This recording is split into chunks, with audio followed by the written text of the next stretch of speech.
2025, huh? What a crazy year. If you don't know me already, allow me to introduce myself.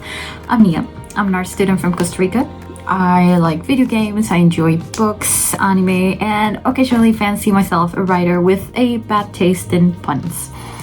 This year was insane for so many reasons. I'm sure we're all thinking it. The world has kind of flipped upside down and it's kind of going to shit. Everywhere you look there's conflict and a resurging of fascism and, you know, everything else. But there are also moments of kindness, of understanding and empathy.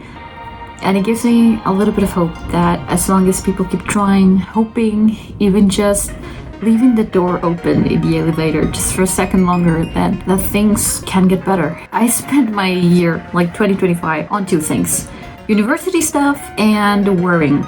Anxiety, you know, about the state of the world, my family, my future, the universe, my future job, the pile of laundry I keep forgetting about, that call I have to make but keep putting off. Despite being a year where anxiety pretty much dominated my to-do list, despite not being part of said list, it really wasn't that bad of a year. I mean, generally speaking, I had a very good time in university. I enjoyed like 98% of my classes. I bonded with new people. I created a lot of new stuff. I hung out with new friends and old friends and family. Even with the constant shadow of, you know, global doom looming over my head, I still had happy times. As we head into 2026, ever uncertain of what the future holds, as wars continue and new conflicts brew, the AI problem grows, job insecurity and unemployment are on the rise, global warming is worsening, I find comfort in my loved ones and in creating. In 2026, I want to keep creating because it makes me happy and because I think creating something, anything at all, is special. Creations don't always have to have a clear purpose or fulfill a need or execute a function to be worthy of existence. They can just be silly, useless things that make us smile.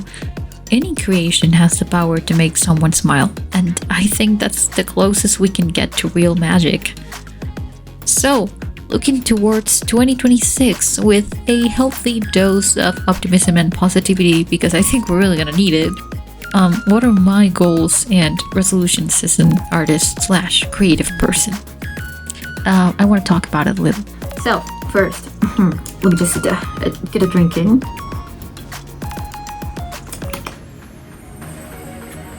Okay, so I want to get better at concept art and environmental art. I want to get better at drawing scenes with multiple characters interacting in them, existing. I don't think I've ever done a scene with multiple characters, and I think I really struggle with that, so I want to get better at that. I want to sculpt minifigurines of characters and get good at it. I want to finally use resin to encase my porcelain clay work. I want to learn how to do bead embroidery, because I can do a good square stitch to make like silly little charms and stuff out of beads, but I do not know how to bead embroidery, so I want to do that. I also want to learn how to make pins out of beadwork, and I want to continue writing my novel, because honestly, I don't think I made any progress this year, which is stupid because I wanted to finish it this year and I didn't. God, it is so hard to finish the novel. I have the plot figured out, I have kept resolving plot holes and changing things, but I haven't actually written the chapters. I think I have only like 10 chapters written or something out of 40 maybe. Oh god.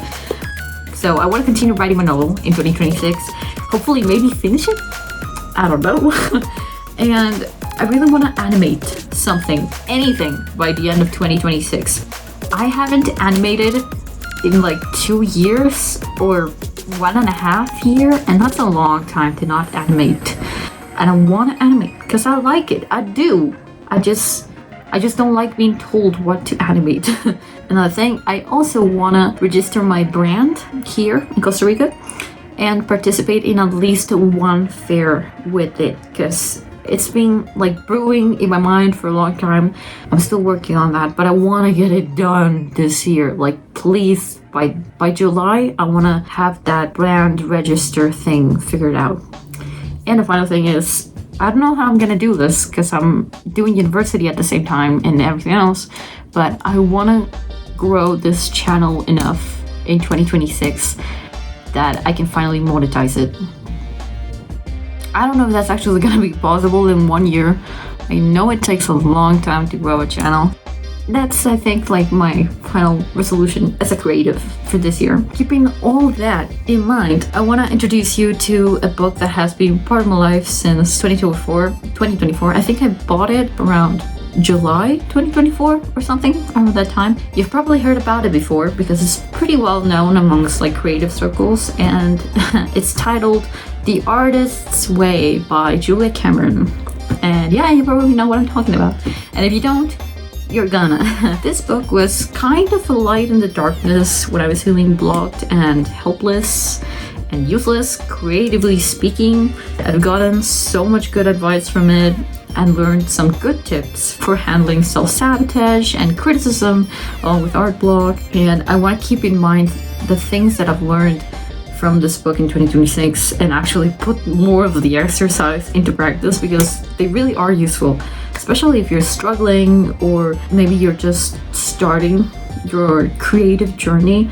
Having this little bit of reassurance from someone with experience, you know, the writer of the book, it's very cool, and it's someone telling you that it's okay if you keep trying. You gotta find your own path, but it will be okay. And that's where I want to aim for this year, because I don't know what kind of year 2026 is gonna be, but I know we're gonna need the positivity. So that's the kind of optimism I need, that we're gonna make it as long as we keep trying. So let's talk about the book. Okay, let me introduce the book to you first though. It's built as a 3-month course you can do on your own or with other people. It's full of self-reflection and good practices, good habits that you can try out. Maybe, you know, actually incorporate into your life. Each week has a different theme and goal, and such. The exercises aim to address said goal, that theme. My favorite chapters are week 1, week 2, week 10, and week 12. Obviously, I'm not gonna repeat all the weekly exercises every day, every month. That would drive me insane, and it's just not something I can keep up for a long time. Oh no, the important things are the morning pages, the artist states, and a personal favorite of mine that might seem a little bit silly, but I like it, is keeping a list of affirmations where you can see it and sort of, you know, occasionally say them out loud. The daily pages are hard to keep up with, especially if you're like me and you have a hard time building habits, you know. But important thing is that you try to do them whenever you actually remember them. You know, remember that they're a thing that you have to do. And even if you don't want to do them, you should do them. This is like non-negotiable. You have to do the daily pages. And it might seem at the start like it's useless and you're just wasting your time, but seriously, it's very, very useful. It's only 3 pages. You gotta write them daily. Preferably as soon as you wake up. Do not put them off, do not stall, do not procrastinate. If you do, it's likely that you're not gonna write pages. You know, it's better to do them right after you wake up. Your mind will still be kind of fresh and a little bit foggy from sleep. You'll probably write about what you dreamt or whatever's going in your mind at the moment.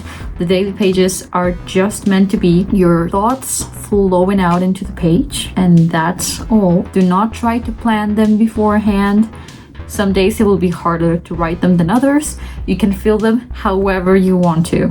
If you're having a hard time filling the 3 pages and you just cannot fill that last page, you could even do just 50 iterations of the same word to fill that page.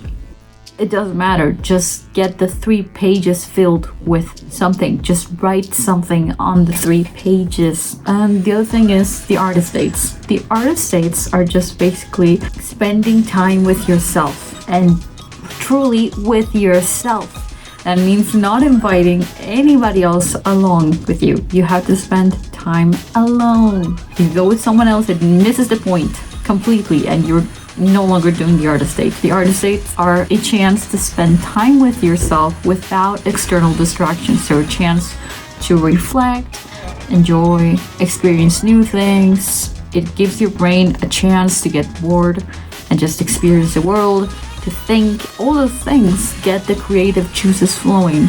And avoiding the phone while you're on the artist dates would also be a great idea.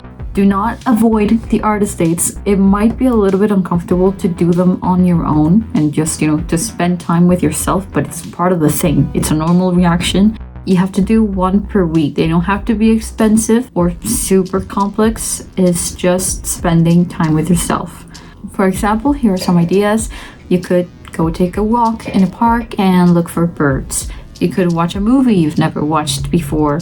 You could eat something. Anything. Doesn't have to be takeout. You don't have to go to a restaurant. It doesn't have to be expensive. You can just cook or bake something nice for yourself at home, or just go get a snack that you've been wanting to try. You can go to an art fair and just look at all the stands. You could go roller skating, get a haircut, make a collage. Anything. Just put aside 1 hour for yourself, or 2 or more, but just do something with yourself alone. That's all. And the other thing that I mentioned is the list of affirmations. The list of affirmations is the easiest, and while it may seem childish, it really does work.